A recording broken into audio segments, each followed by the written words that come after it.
Welcome to Building the Future. I'm your host, Kevin Horick. You can check out new episodes of the show every Tuesday and Thursday at 2 p.m. If you missed an episode or want to get more information about the show, please visit buildingthefutureshow.com.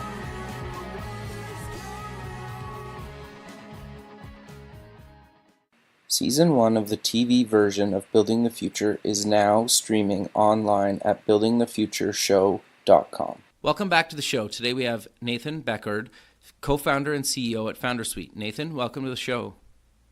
Thanks for having me. Appreciate it. Yeah, I'm excited to have you on the show. I think what you're doing is really interesting. You have quite the impressive background. You've been in the game for a while. You have quite, you've done a lot of things. But maybe before we kind of cover FounderSuite, let's get to know you a little bit better and start off with where you grew up.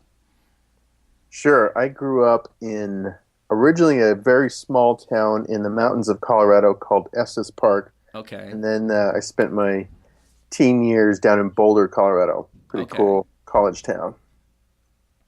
Okay. And then what did you kind of, or I guess like as a kid, what kind of got you passionate about technology? You know, this is in the day where I had Apple IIe and floppy disks. I mean, this sounds probably so ancient. No, that's what I grew up on in the 80s. I love that. Oh, yeah. No, I mean, it's such a thrill. We had a little group of us that had, our 5 1/4-inch floppy disks, and we would like copy pirated software for like Castle Wolfenstein, I remember that, yeah. Yeah, all this fun stuff, and it totally just, it's kind of addictive to be able to get a computer to do something like that you want, and that was the bug. That was the initial bug. Sure. So you graduated high school. What did you kind of take in university? I came out to California for university. I went to Santa Clara University here in Silicon Valley, and I actually took a little different tack. I studied finance and business. Okay. Yeah. Okay. So what kind of decided to go kind of in finance and business? It was exciting. It was, to me, I was attracted to the exciting go-go 90s when a lot of companies started to go public, and, a lot of the tech companies were having IPOs and doing acquisitions and all that good stuff. So that was what was appealing. And I went into finance, and I went into investment banking, where I was covering tech stocks and writing research reports, stock reports on tech stocks, and working on a few IPOs and whatnot. And that kind of got me a bug for the whole startup thing. Sure. So you've had kind of a number of different jobs and kind of doing a bunch of different things. What kind of eventually led you to starting your own thing? Yeah, so I think I always was pretty entrepreneurial, even as a kid. I used to, a little anecdote, I used to order Chinese throwing stars and other paraphernalia through like the back of martial arts magazines and then sell it to kids on the school bus, whose parents wouldn't let them order that sort of stuff. That's funny. That's awesome. It was it's amazing what little kids will pay, or your classmates will pay if something's forbidden to them, but your parents are a little more lenient. Sure. So I had a little entrepreneurial bug early on, but I think basically when I was working in Wall Street, covering these tech stocks and writing these reports on tech stocks, I had some friends that were starting companies here in San Francisco. This is again in the 90s, when things were pretty going, haywire, going crazy. Sure. Bubble 1.0. I had friends that were starting companies, and they're like, "Hey, you're writing these reports on these tech companies. Can you help me write a business plan? Because I want to go raise money." Right. At that time, it was how you raise money. You would write a business plan and put together this 30-page document, and very different kind of model. People don't do that anymore, which is probably a good thing. But I started writing business plans for friends, and helping them on their fundraising. So that got me a little closer to the actual, early stage startup game. And then from there, it just sort of sucked me in and never let me go. Sure. So, what led you to kind of starting and kind of co-founding and being CEO of Founder Suite?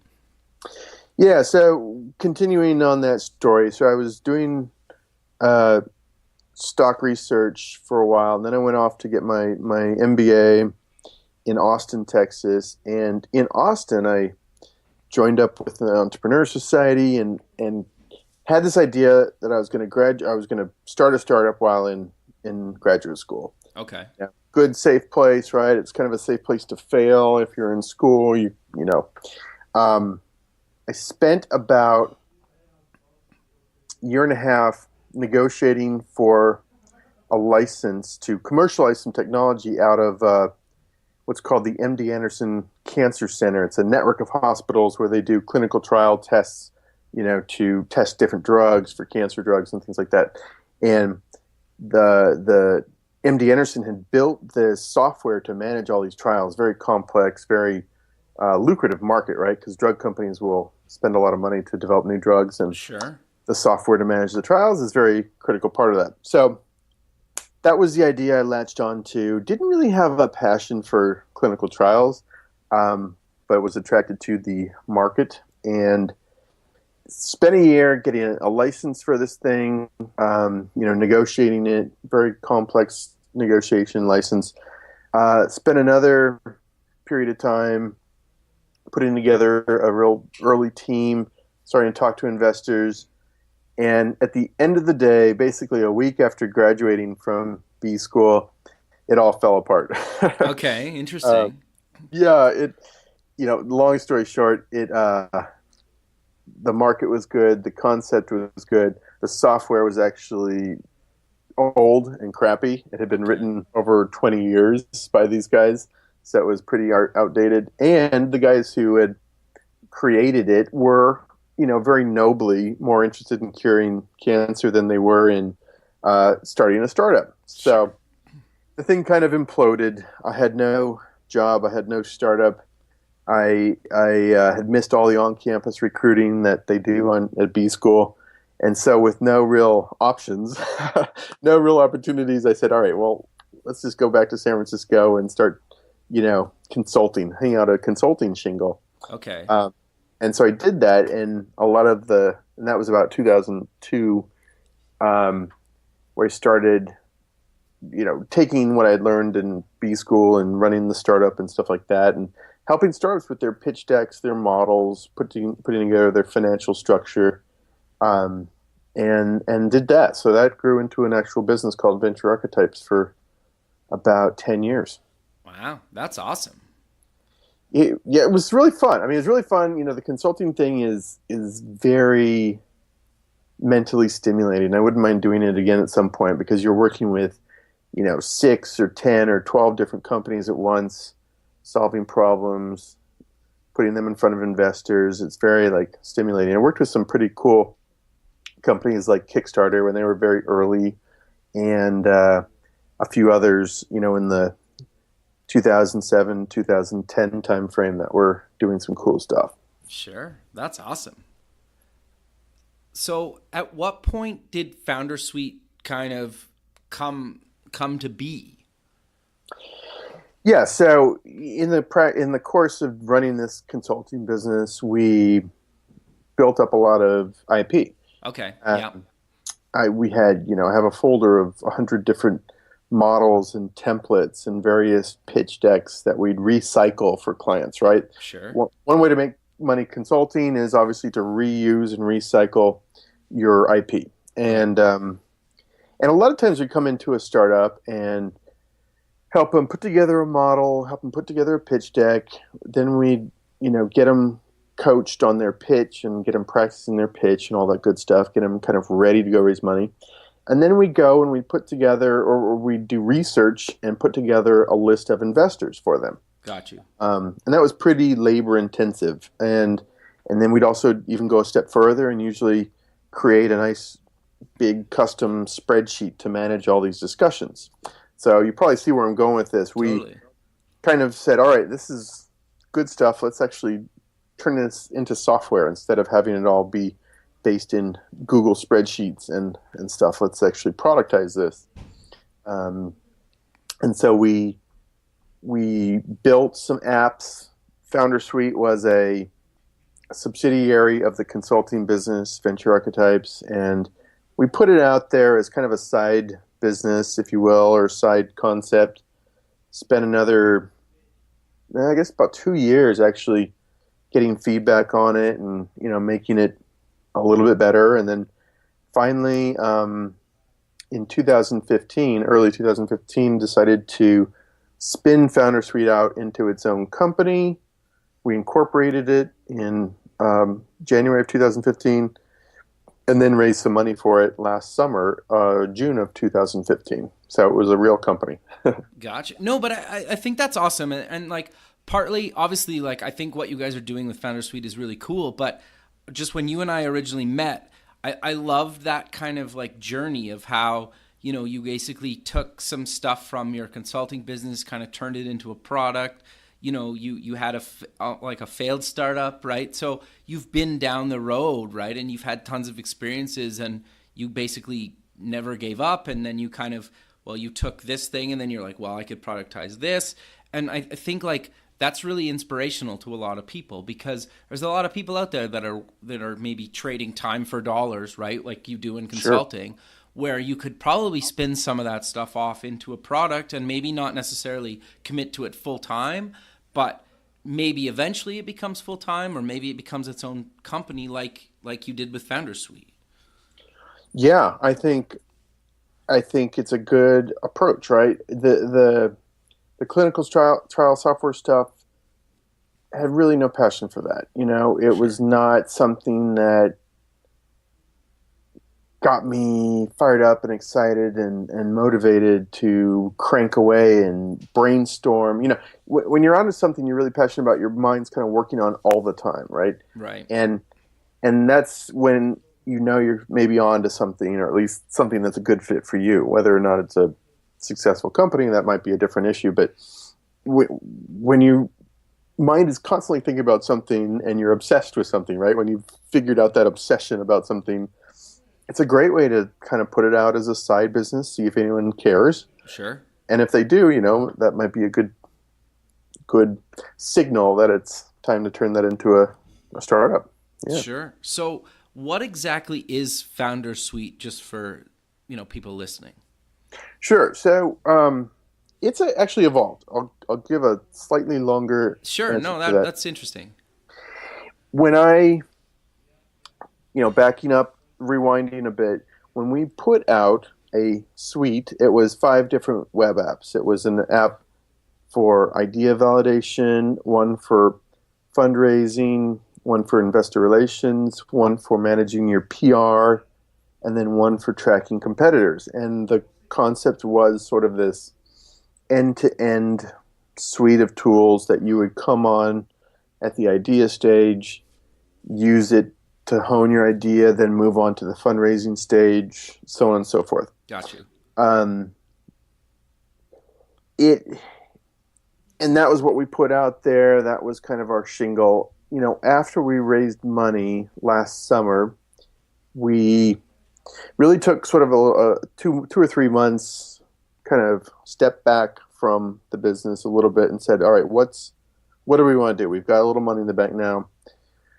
We looked at analytics and talking to users and figured out that really what people were using us for was the fundraising piece. Some of the other things were interesting, but not really core and critical. So we decided to, this is about last August, September timeframe, kind of really double down and focus in on the fundraising piece. So we started rebuilding our investor CRM. This is a tool that helps you build a target list of investors, and then as you're out fundraising, it helps you basically, it's a SaaS business. It helps you keep on top of all your discussions and meetings and calls and notes around your fundraise. Sure. So we spent from, say, August, September, up until about March of this year, 2016, rebuilding that investor CRM. Um, Launched it in March, basically ground up rebuild, and that's our flagship. About a month ago, we started to actually trim and kill off some of the other products. The media CRM tool I mentioned, the idea validation tool, those are going away. And what we're really doing now is focusing on, again, that fundraising piece, and then also investor relations and kind of the deal management side of things. So Founder Suite today is investor CRM. We also have a collection of pitch decks and models and templates, things that are around there. We're pretty close to releasing an investor update or investor relations tool. Okay. And then we have a few other things in the pipe that are all in the same general category. Okay, so walk me through kind of, I'm looking for investors. I come to Founder Suite. You have a free plan. How do I kind of, just high level use the tool? Yeah. It goes to our philosophy, and this is a philosophy both from experience and also from just talking to a lot of different founders, that when you decide it's time to go raise money, you need to kind of switch your mental gears and think of it like a sales process. Sure. Because that's really what it is. You're selling shares in your company, you're selling your vision, you're selling your team to investors who are buying shares of the company. Right. So that's kind of how we think about it, and that's how we've built this tool. So you come in, the free plan, you can come in, you can search by industry. The first step, of course, in a sales process is to build your funnel. First step of that is to build a list of target, leads. So you come in, you type in your industry, say it's drones or e-commerce, and we display investors that are interested in that industry. Oh, very cool. And yeah, it's pretty useful. It shows a little picture, a bio. We're pulling from AngelList API some data. We're showing like picture, bio, location, also all their social icons like LinkedIn, Facebook, Twitter, blogs. And so you can kind of scan these investors who are interested in e-commerce, for example. Right. Open up their social profiles, and if they look like they're a good target or lead, one click, you add them to your investor board. Got you.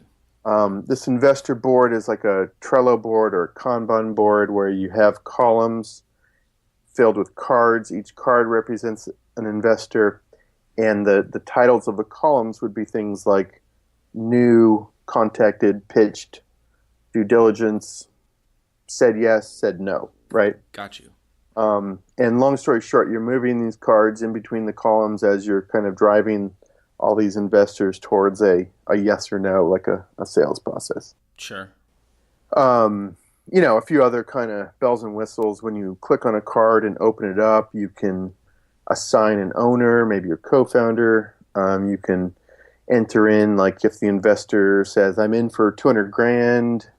I'm in for 200 grand if you bring in another lead investor. You can put in 200K and a 50% conditional commitment level. You can upload your pitch deck. You can log your meetings and notes and calls. So it's very much a real CRM in that way of, keeping a log of the activity of your fundraise. Sure. So you keep mentioning kind of like docs and stuff, and I know that's kind of in more of the paid plans. But what kind of other docs, like you mentioned pitch deck and whatnot, but is there anything else that you guys are kind of promoting in the startup docs area? Yeah, the startup docs actually has quite a few things in it. We have, I think we have about 9 different folders and close to about 100 different docs and templates spread across those 9 different folders. Okay. Like one folder is starting up, and these are things like founders agreement, naming your company template, cap table builder, right? So you're going to divvy up equity, stuff like that.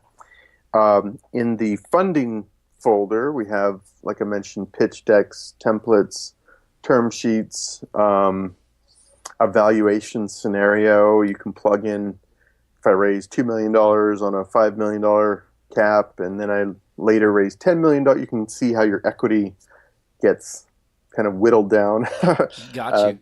Yeah, pretty interesting actually, um, and things like that. So that's in the funding template, cap table, and term sheets and pitch decks. And then the other folders are things like there's a marketing and PR. I think there's a hiring one. There's a analytics and planning. So this has some good stuff. Like there's a hiring planner template. This is Excel based templates. This is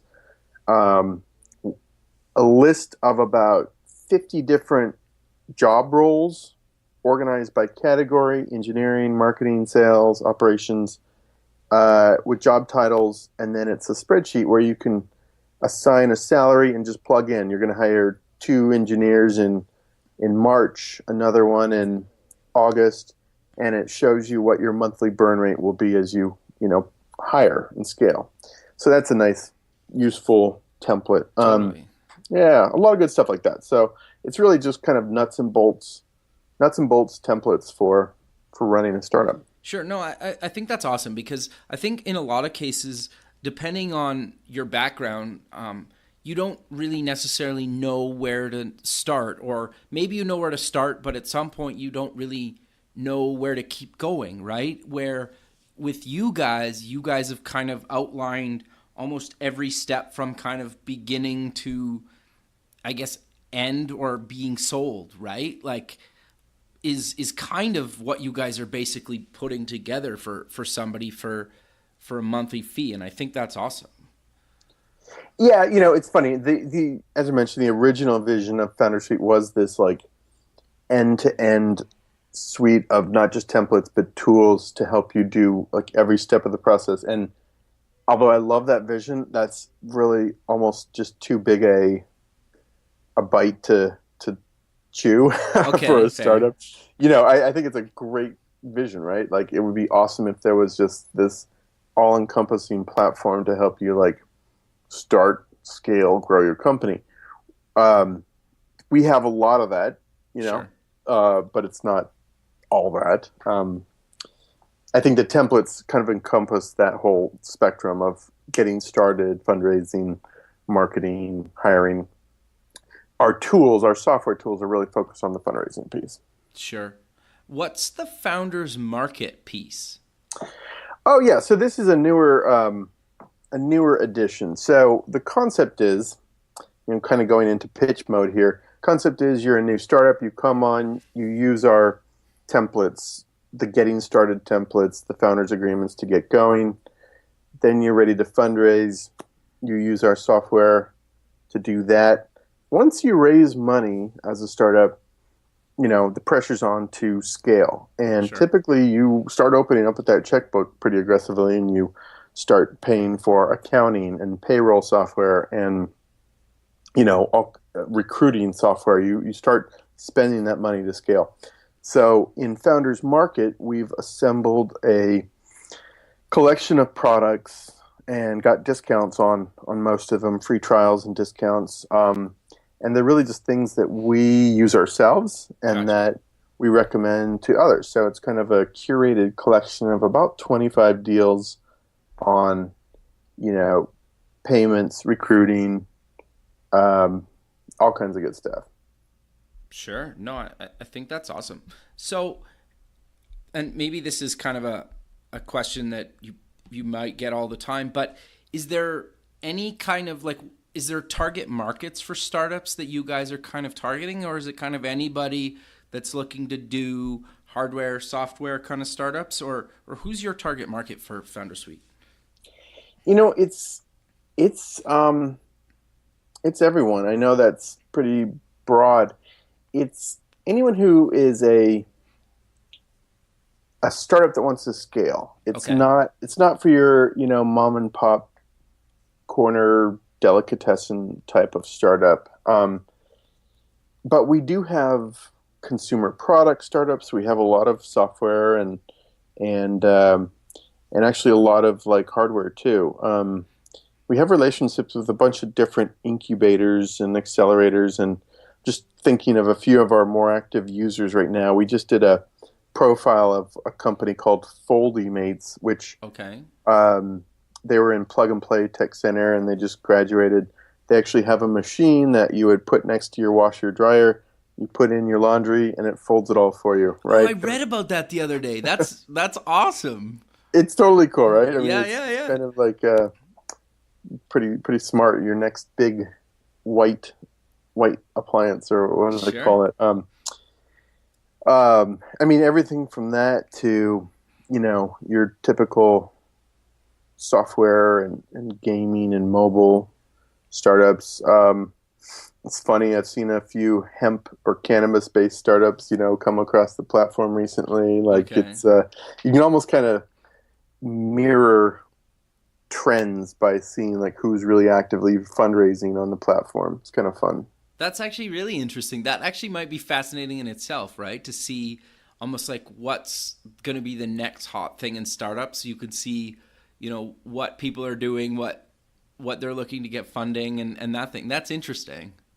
It is, and it has been. There's been a lot of robotic stuff lately, so Okay. it's kind of it's cool because these things are always really interesting. We had a wave of drone related Sure. startups come through, maybe a year ago, and now we're seeing a lot of robotics things. Okay. Any AI or virtual reality stuff? Yes, I've been seeing some AI stuff. VR, maybe not quite as much. I'd have to go and look. I don't think I've seen too many VR things come across the platform, which I don't know why we'd have AI but not VR. Uh, Yeah, I'll have to go back and look at that. It's kind of a good question. sure. So I'm kind of curious, and obviously you don't have to give me like away anything that you guys are really building, but where do you see kind of the future of Founder Suite going? I I still love this original vision of being this comprehensive platform for entrepreneurs. Okay. I think entrepreneurship is definitely a booming wave. It's got many years to go before we hit peak saturation of entrepreneurship. Sure. Um, we're seeing a lot of millennials and college grads wanting to be entrepreneurs, not follow traditional paths. So I still love this vision of this comprehensive end-to-end suite of tools. So I think to answer your question, we'll really continue to focus on the funding and investor relations piece for the near term, really nail that piece, and Sure. then probably expand outward from there. We have some ideas of other tools, and we might even rebuild, just like we did with our investor CRM, where we did a ground up rebuild. We might rebuild some of the other products that we killed off. Got you. Like our media CRM. When you're pitching journalists, it's conceptually similar to pitching investors. You're building a list of targets that are relevant for you, relevant journalists that are relevant for your business. You're engaging them, you're building relationships with them, you're pushing them to write about you, right? It's conceptually similar process. So we might rebuild some of those products like that. Interesting. Yeah, no, that makes a lot of sense. I think you're right.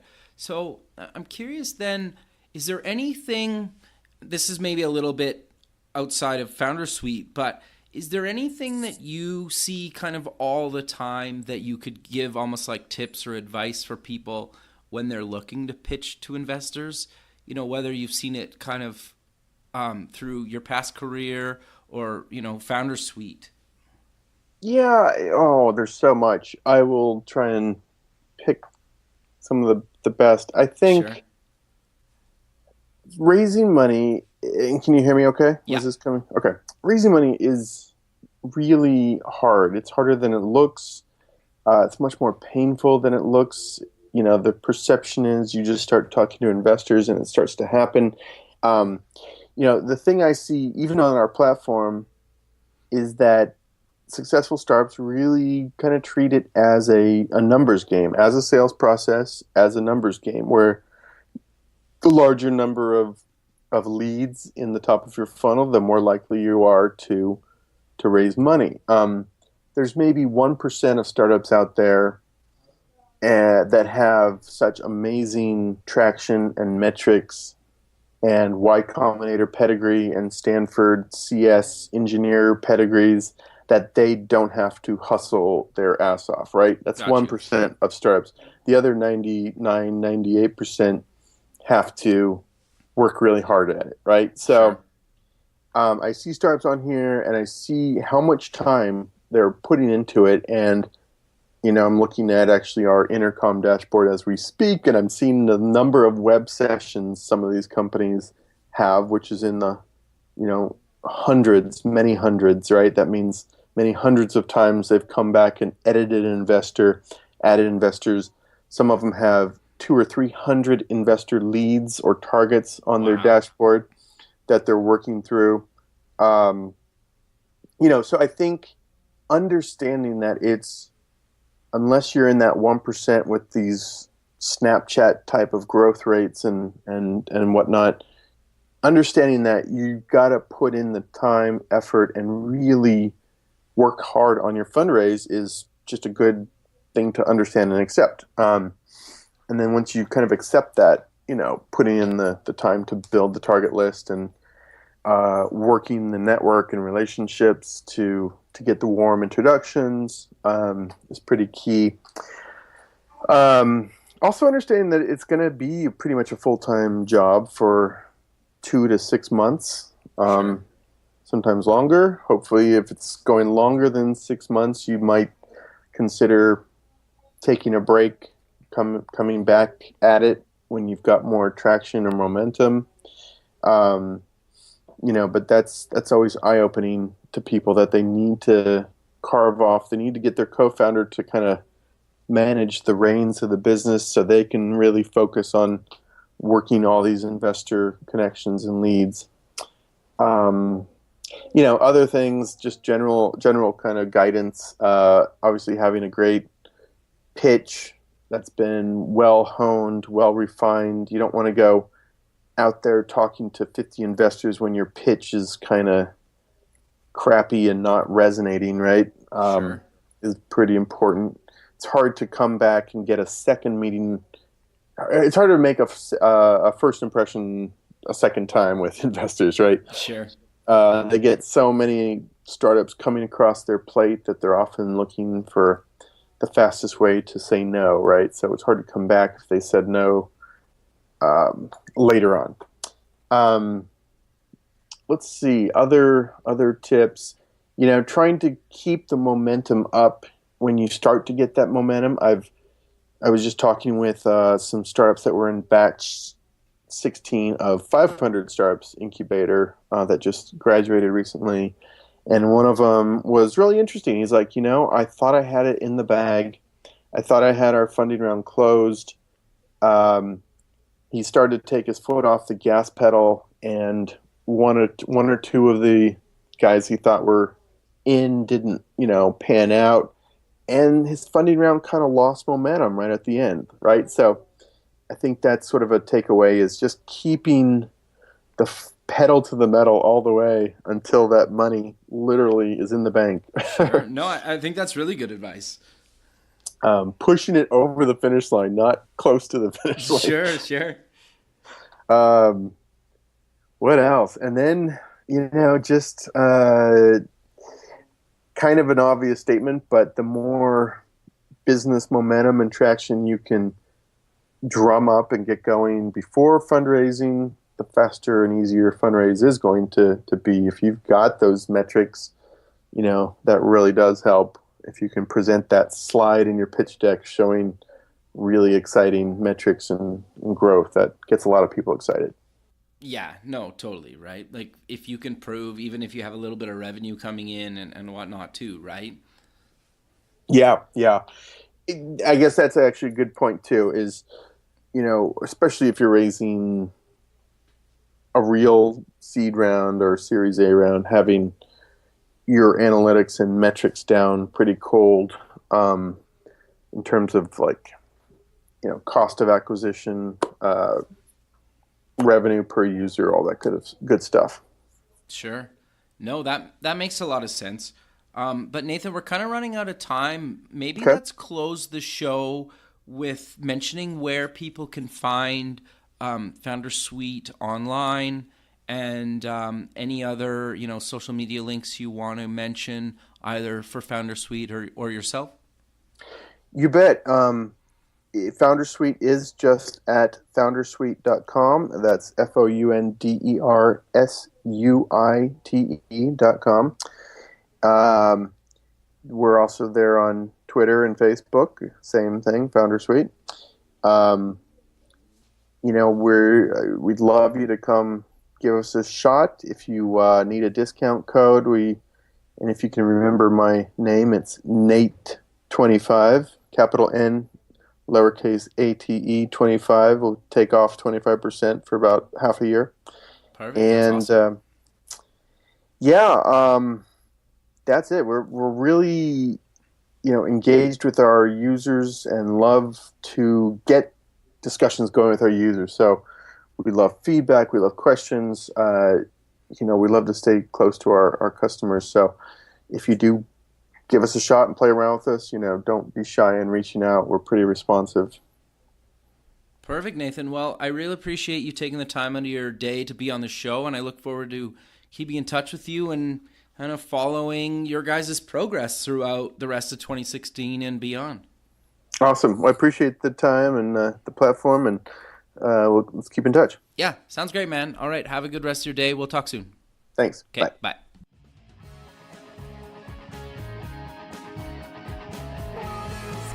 Thanks for listening. The music for the show is done by Electric Mantra. You can check them out at electricmantra.com and keep building the future.